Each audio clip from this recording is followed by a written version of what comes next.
parle avant tout de personnages qui l'ont vécu, des personnages fictifs inspirés de témoignages qu'on a recueillis pendant un an. À travers ces personnages-là, en fait, on a une espèce de plan d'ensemble de ce qu'était la guerre d'Algérie, à travers des harkis, à travers un personnage du Front de Libération Nationale, à travers une pied noire et à travers un ancien appelé. Voilà, donc grâce à ces personnages, on arrive à peu près à voir l'ensemble de la guerre d'Algérie et la transmission qui s'est faite de génération en génération.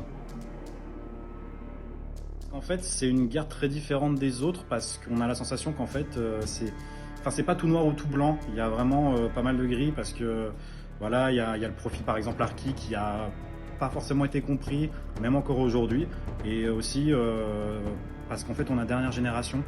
Et je pense que c'est important pour nous de parler de ça avec le recul qu'on a et de se dire en fait que c'est bon, maintenant il y a 60 ans qui sont passés, il est peut-être temps d'avancer avec ça et de transmettre et d'en parler à tête reposée et surtout de se dire en fait que ça s'est passé mais qu'il faut quand même avancer. Et puis je peux pas m'empêcher de me dire qu'il y a aussi un lien aussi avec aujourd'hui les jeunes qui se posent des questions sur ce qu'ils sont et leur identité, et peut-être que c'est aussi lié à ce conflit-là.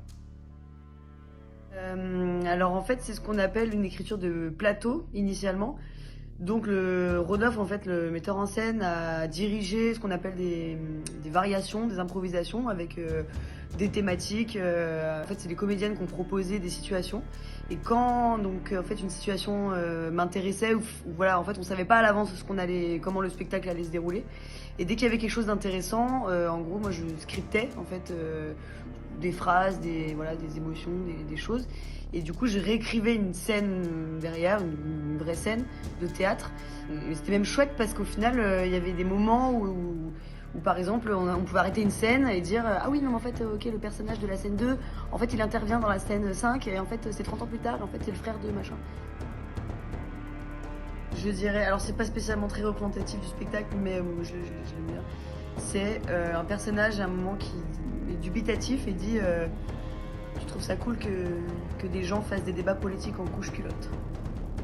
Donc du coup, on est le collectif 81%, on présente Mémoire collectée au Théâtre des Moroniers du 16 au 20 janvier 2023. Donc, venez, vraiment c'est important que vous veniez. Ça part de la guerre d'Algérie, c'est super. Vous pouvez aussi en trouver sur les réseaux, collectif-du-bas 81, et puis suivez-nous, faites des trucs bien, vraiment. Voilà. Si vous voulez voir un spectacle d'1h20 de tension dramatique maintenu à son compte tout au long, avec quelques moments quand même de souffle, de rire et de larmes. La promesse va être tenue, hein, vraiment.